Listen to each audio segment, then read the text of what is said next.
नमस्कार। नमस्कार। इस वीडियो में हम शुरू कर रहे हैं यूपी ट्रिपल एससी द्वारा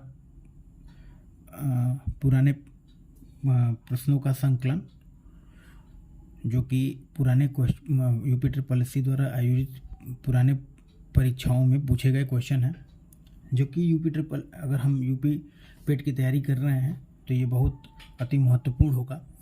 इसको ख़त्म करना ज़रूरी है। और जैसा कि हम पुराने वीडियो में हम इसका एक पार्ट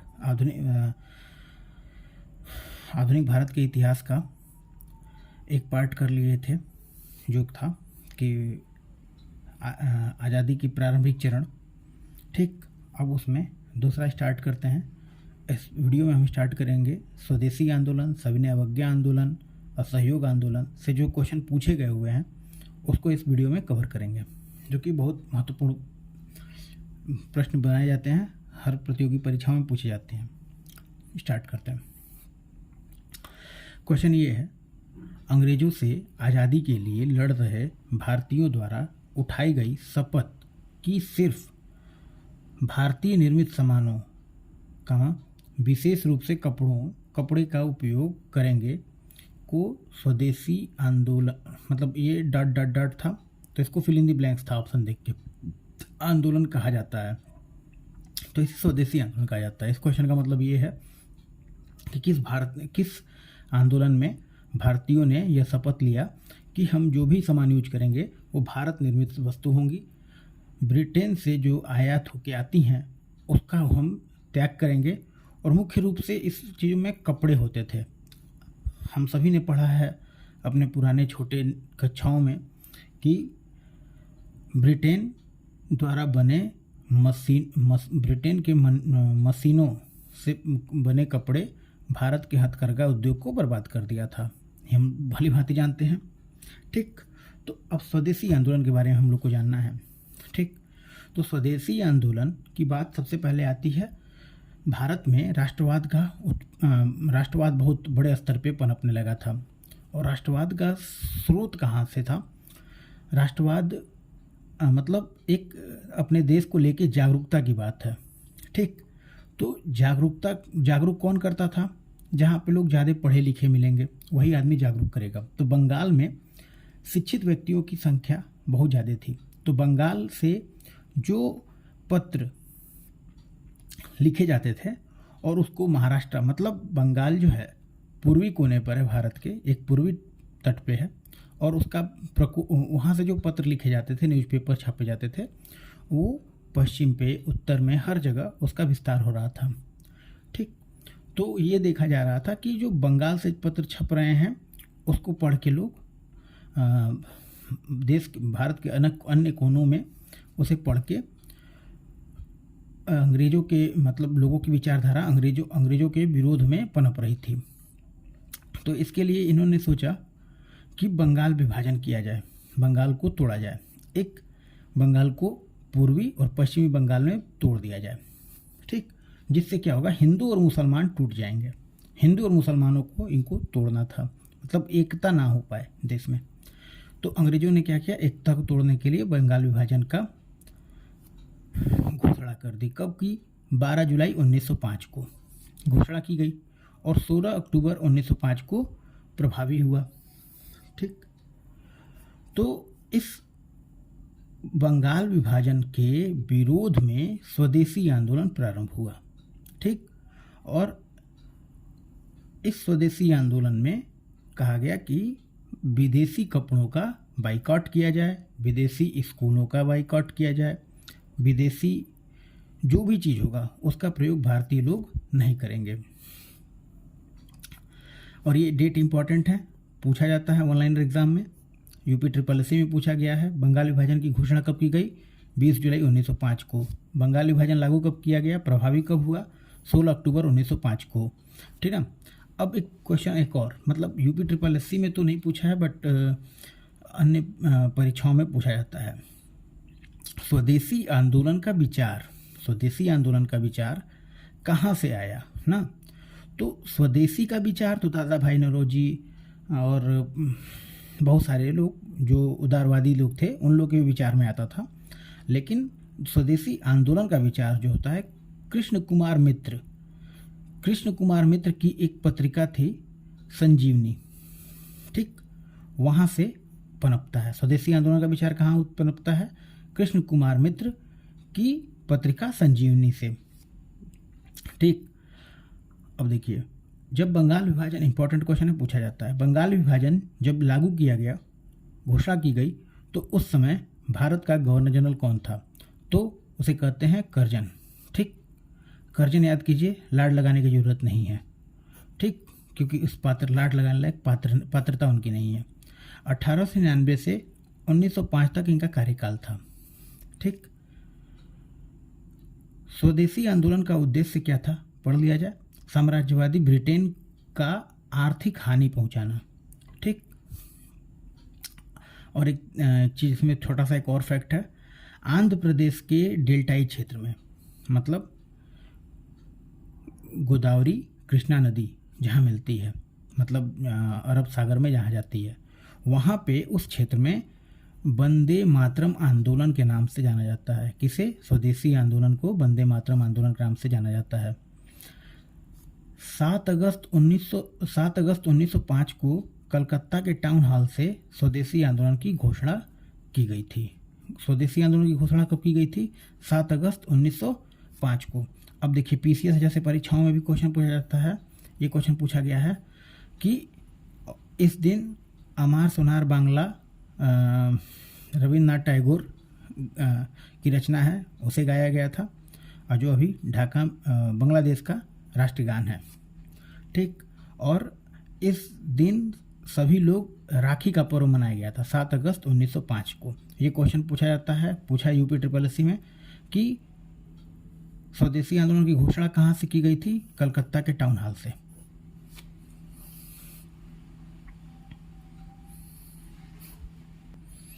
अगला क्वेश्चन है, बंगाल विभाजन 1905 के विरोध में हुए आंदोलन का नेतृत्व किसने किया था? इसका आंसर है सुरेंद्रनाथ बनर्जी। फिर इसी में एक एक्सप्लेनेशन और देखिए, बंगाल विभाजन का अंत कब किया गया? तो बंगाल विभाजन का अंत 1911 दिल्ली दरबार के समय हुआ था। कब बंगाल विभाजन का अंत हुआ था? 1911 में, दिल्ली दरबार के टाइम पर। और उसी समय बंगाल कलकत्ता से, अब भारत की राजधानी कलकत्ता से हटाकर दिल्ली घोषित की गई, ठीक। ये एक छोटा सा फैक्ट है, दूसरे पीसीएस परीक्षाओं में भी पूछता है, यूपी SSS में भी पूछा जा सकता है। अगला क्वेश्चन है, गांधी जी जून 1904 में डरबन के बाहर डैश डैश डैश बस्ती नामक एक सामुदायिक क्रियाशील मठ की स्थापना की थी। जून 1904 में डरबन के बाहर गांधी जी ने एक बस्ती, फिनिक्स बस्ती नामक एक सामुदायिक क्रियाशील मठ की स्थापना की थी। अब देखिए, गांधी जी का ये अफ्रीका में जो ये मतलब बात कर रहा है, गांधी जी अभी अफ्रीका में हैं, तो उसके बारे में थोड़ा कुछ फैक्ट जान लेते हैं। गांधी जी 1894 में साउथ अफ्रीका गए थे। कब गए थे?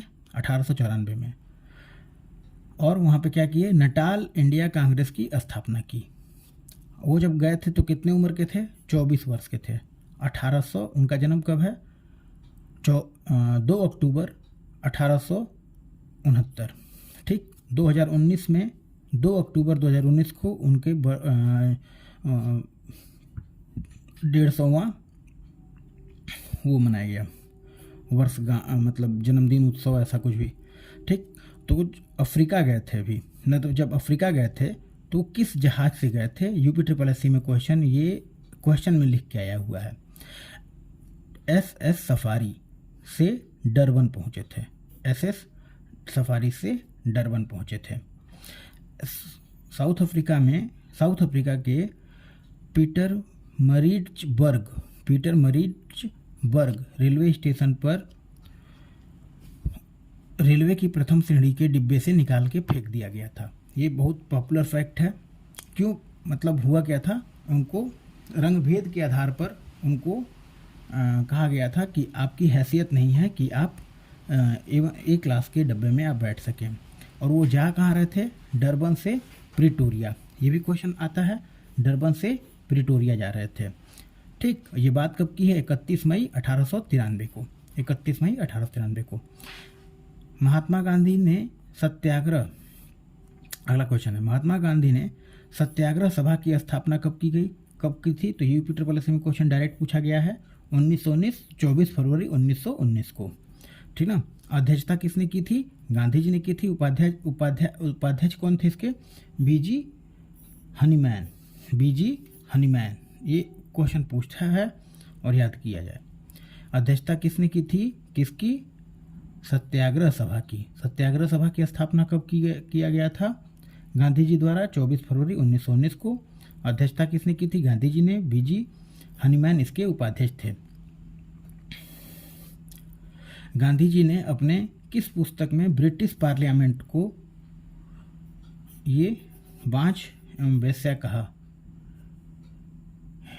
हिंदुस्तान मतलब हिंद स्वराज। हिंद स्वराज में, ये यूपी ट्रिपल एस का क्वेश्चन है, हिंद स्वराज में ऐसा वर्ड बोले थे। किसे? ब्रिटिश पार्लियामेंट को, मतलब ब्रिटिश सरकार को। गांधी जी की राजनीतिक गुरु किसे कौन थे? गोपाल कृष्ण गोखले। गोपाल कृष्ण गोखले ने गांधी जी को बोला था कि पहले आप भारत में पूरे देश को घूमिए, तो इसीलिए गोपाल कृष्ण गोखले को राजनीतिक गुरु माना जाता है। और गांधी जी ने एक किताब लिखी थी, गोखले माई पॉलिटिकल गुरु। ठीक ना, गोखले माई पॉलिटिकल गुरु। ठीक ना। और उसका प्रकाशन कब किया गया था? 1955 में प्रकाशित की गई थी, गोखले माई पॉलिटिकल गुरु। इसमें मिलता है कि गांधी जी के पॉलिटिकल गुरु कौन थे? गोपाल कृष्ण गोखले। ये बहुत सारे एग्जामों में पूछा हुआ क्वेश्चन है। Rajasthan PCS, Uttar Pradesh PCS, MP PCS, सभी पीसीएसों में पूछा गया है लगभग क्वेश्चन। अगला क्वेश्चन है, ये इंपॉर्टेंट क्वेश्चन है। 1917 में चंपारण सत्याग्रह महात्मा गांधी का पहला सत्याग्रह था। कहाँ पे? भारत में बात कर रहा है। 1917 का चंपारण सत्याग्रह महात्मा गांधी का पहला सत्याग्रह था और भारतीय स्वतंत्रता आंदोलन में यह एक बड़ा विद्रोह था। ठीक, तो ये क्वेश्चन पूछा गया है डॉट चंपारण। चंपारण हमको फिल इन द ब्लैंक्स करना था। ठीक, तो अब एक क्वेश्चन देख लीजिए, मतलब अच्छा सुनिए, चंपारण के बारे में जान लीजिए। चंपारण क्या था? नील की खेती बिहार में कराई जाती थी, जिसे तिलकठिया पद्धति कहा जाता था। अपने कुल खेत के 1/3 भाग पर आपको नील की खेती करनी होती थी और इस नील की खेती से खेत की उर्वरता खराब होती थी और उसका कोई मार्केट में रेट नहीं मिलता था, इसलिए किसान परेशान थे। ठीक ना। तो जब हम इससे पहले वाली वीडियो में हम लोग पढ़े थे, लखनऊ अधिवेशन 1916 में हुआ था। ठीक ना। तो उसी में राजकुमार शुक्ल ने गांधी जी को बोला था कि आप आइए और हमारे यहाँ एक समस्या है, हमारे किसानों की समस्या है, तिनकठिया पद्धति, नील की खेती। ठीक ना।